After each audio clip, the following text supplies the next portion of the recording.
তিলোত্তমার পূর্ণ বিচার চাই।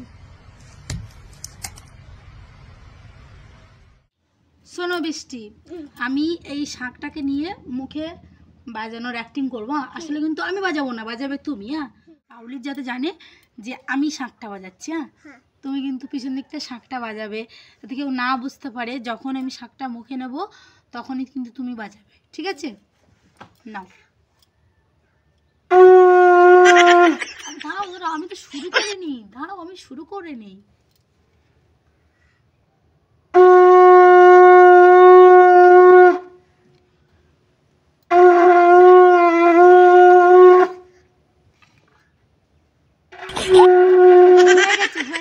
Stop stop. তো দেখলে ওইটুকু মেয়ে একটা শাঁখ বাজাতে পারছে প্রতিধ্বনি দেওয়ার জন্য, আর অত বড় একটা অভিনেত্রী হয়ে সে একটা শাঁখ বাজাতে পারে না। তো সে শাঁখ বাজাতে পারে না বললেই তো হয় যে তাকে শাঁখ বাজাতে কেউ বলছে না। সে মন থেকে যদি জানায় সেটাই অনেক। সে যদি মুখে বলে যে তার জন্য আমি খুব অনুশোচনায় আছি, সে পাচ্ছে না, ঠিক আছে? কিন্তু কেন অ্যাক্টিং করার দরকার? অরিজিনাল শাঁখ বাজানো কীরকমভাবে বোঝা যায় দেখো।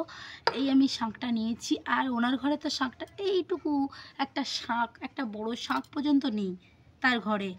এত দামি দামি জিনিস, কিন্তু একটা শাঁখ কোথা থেকে হয়তো চেয়ে ধার নিয়ে এসছে বাজানোর জন্য। তাও আবার বলেছে তুমি বাজাবে আর আমি অ্যাক্টিং করব। তো দেখো এই শাঁখটা আমি বাজাবো। আমার আমার শাঁখ বাজানোটা দেখলে তোমরা বুঝতে পারবে। দেখো, তো আমি শাঁখটা বাজাচ্ছি এখন, দেখো।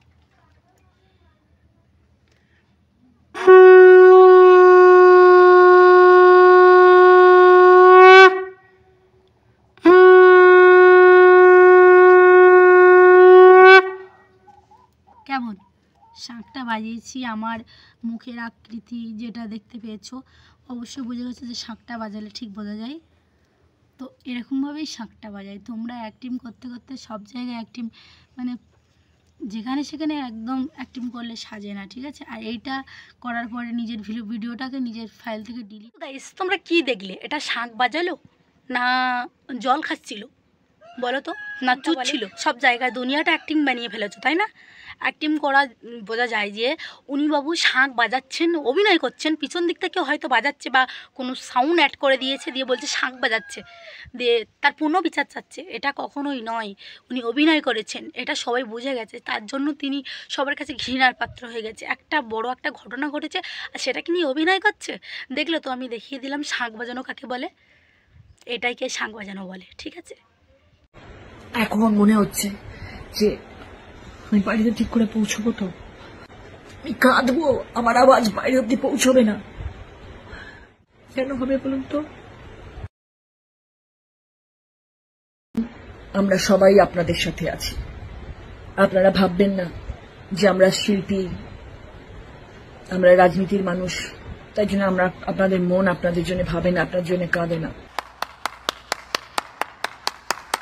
বাহ, খুব অ্যাক্টিং করতে পারো। তোমরা কি করে বাইরে বেরোবে?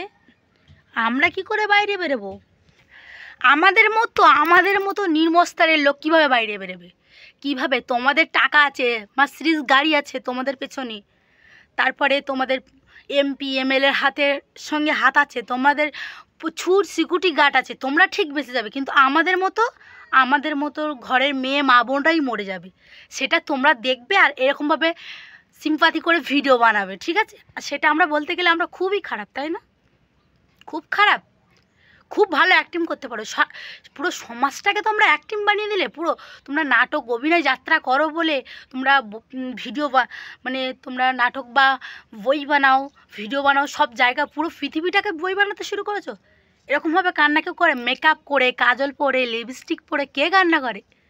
একজন মারা গেছে, যাকে থেকে খুন করেছে বা তাকে নির্মমভাবে মেরেছে, সেটাকে তোমরা সেখানে জয়েন করে না গিয়ে সেখানে তার জন্য না করে তোমরা বাড়ি বসে এরকমভাবে ভিডিও বানাচ্ছে যে আমরা কী করে বাঁচবো।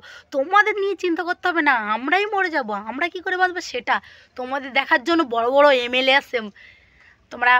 তোমরা হচ্ছে কি পার্টির হাত আর কি। তোমাদের জন্য তোমাদের ভাবতে হবে না, আমরা যে কী করে বাঁচবো সেটাই নিয়ে আমাদের চিন্তা।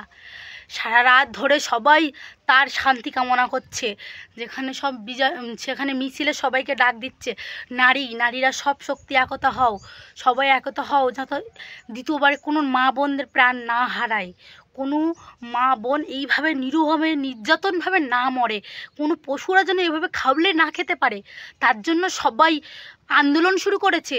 কলকাতায় রাস্তায় বেরোনো যাচ্ছে না, কোনো 15ই আগস্ট উত্তোলন হয়নি কলকাতা শহরে, সবাই করেছে শুধু নির্যাতিতার মানে আত্মার শান্তি কামনা, সেটাই করেছে। আর তোমরা সেটাকে ভিডিও বানিয়ে খুব মজা করছো। বাহ, খুব অ্যাক্টিং করতে পারো, সারা জগৎটাকে অ্যাক্টিং বানিয়ে দিলে, বাহ বাহ বাহ, খুব ভালো। এটা দেখে আমার খুব খারাপ লাগছে যে আমার প্রিয় নায়িকা ছিল, এরা দুজনই খুব সুন্দর নায়িকা ছিল, কিন্তু এরা যেভাবে একজন মৃত্যুর জন্য এরকমভাবে করলো না, মানে এরা আমার কাছ থেকে আর এরা ভালো অভিনেত্রী হতে পারবে না। খুব ভালো অ্যাক্টিং করতে পারলে তোমরা। এইটার জন্য আমার মন থেকে যা কষ্ট হচ্ছে যে একজন মানে তাকে এত নির্মমভাবে, একটা ডক্টর, সে মানে একটা ভালো মানে লেডিস ডক্টর, আমাদের একটা ডক্টরের খুব প্রয়োজন, তার হাতে আমাদের মৃত্যু বা বাঁচার থাকে, সে যদি মরে যায় তো আর কিছু বলতে চাই না এদেরকে, বেশি কিছু সমস্যা হতে পারে। সবাই ভালো থাকবে, সুস্থ থাকবে, চাই দ্বিতীয়বার যেন এরকমভাবে কেউ না মারা যায়। আর আমরা নিজেদের ভালো নিজেরাই মানে আমরা চাই যে আমাদের স্বাধীনতা দেওয়া হোক, মেয়ে বা বউ, যে কোনো মায়ের বা বউ স্বাধীনতা দেওয়া হোক, আমরা যেন ভালোভাবে রাস্তায় চলতে পারি, বা সিকিউরিটি গার্ড থাকে বা কোনো পুলিশ থাকে রাস্তায়, যেন এরকমভাবে কোনো মা বোনদের প্রাণ না হারাতে হয়, সেটার ব্যবস্থা করা হোক। আমাকে সেখান থেকে ডাক এসেছিলো যেখানে আন্দোলনে যোগ দেওয়ার জন্য, কিন্তু আমার বাড়ি অনেকটা দূরে, ওই জন্য আমি যেতে পারিনি। আর কলকাতা থেকে আমার আত্মীয় স্বজন বলেছিল যে আসো আমাদের সঙ্গে যোগ দাও, কিন্তু যেহেতু আমার বাড়িটা অনেক দূরে, যেতে পারিনি। খুব মিস করছি এই আন্দোলনে যোগ দিতে পারিনি, কেননা এখানে অনেক মা বোনরা যোগ দিয়েছে, এর বিচার চাইছে, কিন্তু পারলাম না যেতে। সো সরি যে আমি তার মধ্যে গিয়ে যোগ দিতে পারলাম না। সবাই ভালো থেকো, সুস্থ থেকো, নিজের খেয়াল রেখো। নেক্সট টাইম যেন এই ধরনের ভিডিও না করে অভিনেত্রীরা, এটা একটা মজা নয়, এটা যার হয়েছে সেই জানে।